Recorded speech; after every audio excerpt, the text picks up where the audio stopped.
All right, let's jump right in. We've got a stack of Relentless Aaron's novels here.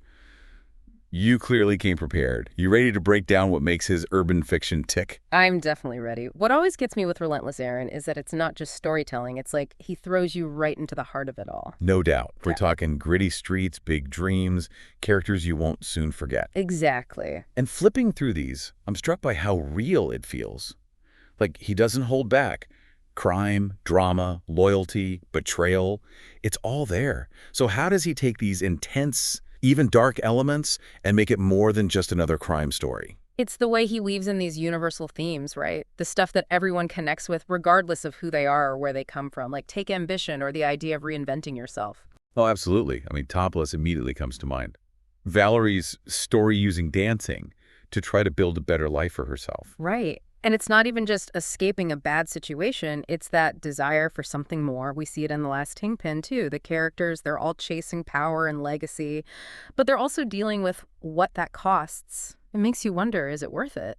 It's like he's putting that question right in your face. And that brings me to his characters.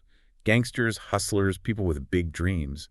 But they're not just these flat stereotypes. So how does he make them feel so three-dimensional, so human, even when they're making choices you might not agree with? Relentless Aaron, he's really good at giving us a peek inside their heads, you know? We see the vulnerabilities, those internal struggles. Take Peaches from Topless, for instance. She starts off almost innocent, but the streets, they force her to adapt, to toughen up. And seeing that evolution, it's heartbreaking, but also really powerful. You know, it makes me think about Douglas from that same book. He's got that hustler mentality for sure, Yeah. but he's also wrestling with all the violence and betrayal around him. Exactly. Makes you think about how even the toughest characters are shaped by the world they live in. That's what takes his writing beyond just genre fiction, you know? She's not afraid to dive into those gray areas to show us that even people deep in that life can still change, that their choices matter.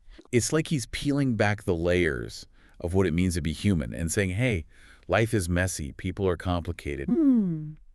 And the way he does it all with this incredible style, I mean, we can talk themes and characters, but what really struck me was how immersive it all is. Oh, absolutely. He just dropped you right into the middle of it. Like, I could practically hear the music in those clubs, feel the energy on the streets. He's a master of showing, not telling. Relentless Aaron doesn't just tell you, he makes you feel it. Right.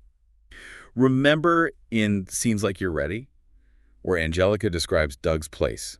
It's like she's painting a picture with words. That's it. And it's not just what you see, it's everything. Like, I was reading Topless, and the way he describes that club, Fool's Paradise, the lights, the music, I could practically smell it. Totally, you're right there with them. And the music. Yeah. He uses music so well.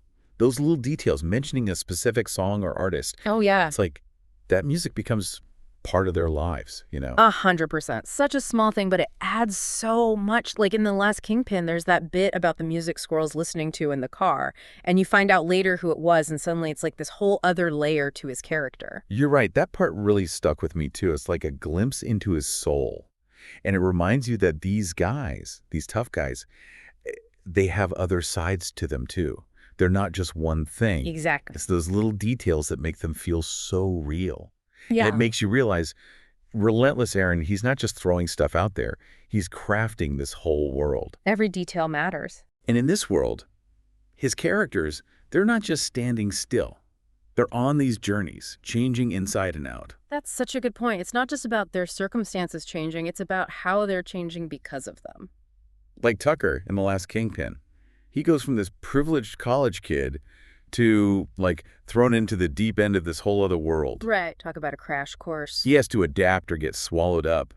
And then there are the women in these stories. They're not just there in the background. No way. They're going through their own transformations.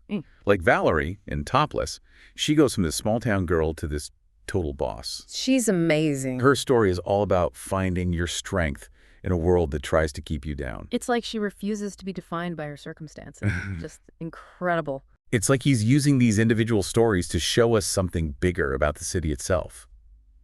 Like the city's alive and always changing. It really comes through in a lot of his stories, that constant evolution. Right, like in Topless, when Gil decides to move his club. Oh, yeah. Big risk, going from Mount Vernon to the Bronx. Huge. But it shows how people have to adapt, Yeah. Even whole communities. Absolutely. You don't adapt, you get left behind. And he doesn't sugarcoat it either. It's like that line from Freeze in The Last Kingpin. Everybody gets outdone one way or another. That was life. Sobering, right? It's real. Makes you realize that even with all the ambition, all the hustle, there's still that harsh reality. There's always another corner. And that honesty, that's what I love about his work. He doesn't shy away from the tough stuff, but he also shows you that there's still hope.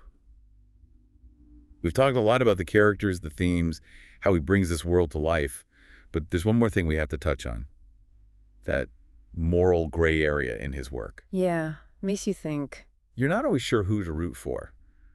Because even the characters you like, they make choices that make you question things. You don't get those easy answers. Right. It's not black and white. It's messy, complicated, just like real life. It's like he's telling us not to judge too quickly, that there are always different sides to the story. It's really refreshing, especially in a genre that often goes for those clear-cut good guys and bad guys. Totally.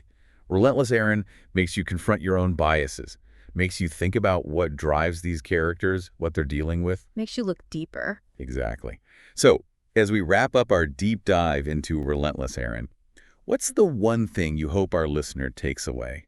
What should they keep in mind when they pick up these books? I want them to feel that power, the power of urban fiction to challenge what they think they know, to show them a world they might not otherwise see.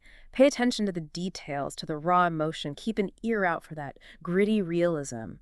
And let yourself get pulled into the rhythm of his words, the energy and the way his characters talk.